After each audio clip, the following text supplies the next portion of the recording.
My thesis falls within the field of audiovisual translation and aims to analyze how humor is transferred from one language and culture to another through dubbing. I chose this topic because audiovisual translation is not simply a matter of linguistic transfer. The translator must mediate between language, culture, and technical constraints, such as lip synchronization and dialogue timing. This challenge becomes even more complex when translating humor, since wordplay, cultural references, and linguistic registers cannot always be easily transferred from one language to another. In the first chapter, I presented the theoretical foundations of audiovisual translation, illustrating its main modes, such as dubbing and subtitling, and examining the concept of humor and its translatability. In the second chapter, I focused on the dubbing process, the professionals involved, and the phenomenon known as doppiaggese.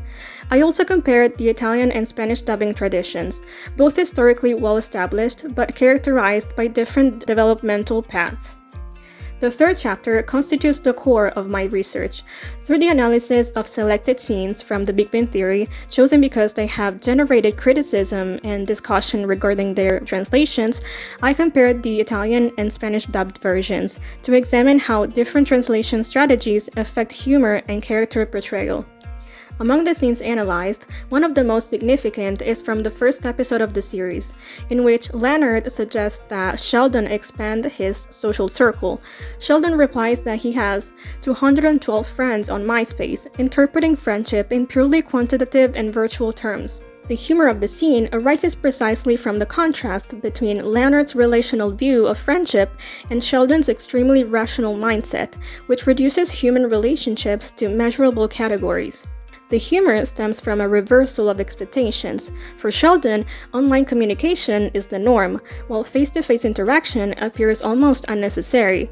This line also contributes to his characterization as someone who struggles to fully understand social conventions. The comparison between the two dubbed versions reveals significant differences. The Spanish dubbing remains very close to the original, preserving both the reference to MySpace and the distinction between online and offline communication. The Italian dubbing, on the other hand, introduces several relevant changes. First, 212 friends becomes 210 amici, altering the numerical precision that characterizes Sheldon's personality. Furthermore, the explicit reference to MySpace is neutralized through the expression nel mio sito, thus losing an important cultural and temporal reference connected to the early 2000s and to Sheldon's digital identity. The line, "we don't chat, at least not offline," is also particularly significant. In the original version, the humor derives from the fact that Sheldon considers online communication natural and face-to-face interaction unusual. The Spanish dubbing preserves this opposition between online and offline communication, maintaining both the comic effect and the characterization of the character.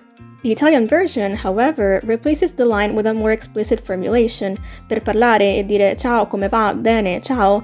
This transforms subtle irony into a direct explanation.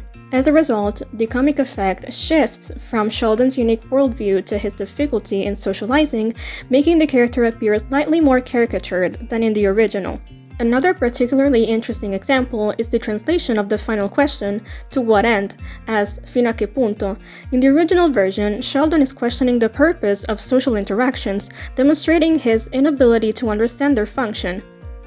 The Italian version, however, introduces a meaning related to the degree or limit of an action, thereby modifying the semantic nuance of the line and reducing the depth of the character. The Spanish version, by contrast, remains more faithful to the original meaning of the question, preserving the idea that Sheldon is unable to understand the purpose of social interactions.